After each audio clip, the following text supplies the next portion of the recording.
Not much philosophy here. Just a piece of aluminum and a wooden handle.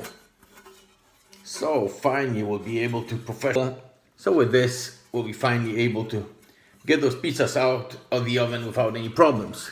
By the way, if you haven't seen that episode with me building the pizza oven, I greatly recommend it. It's very easy to build one using some ceramsite and cement and one of those gymnastic balls. Well, for the bottom part you need some fire bricks to make them hold the heat.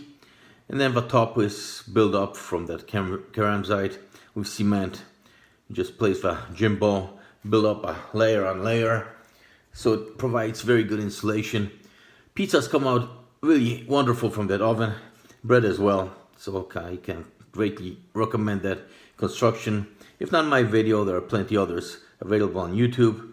So be sure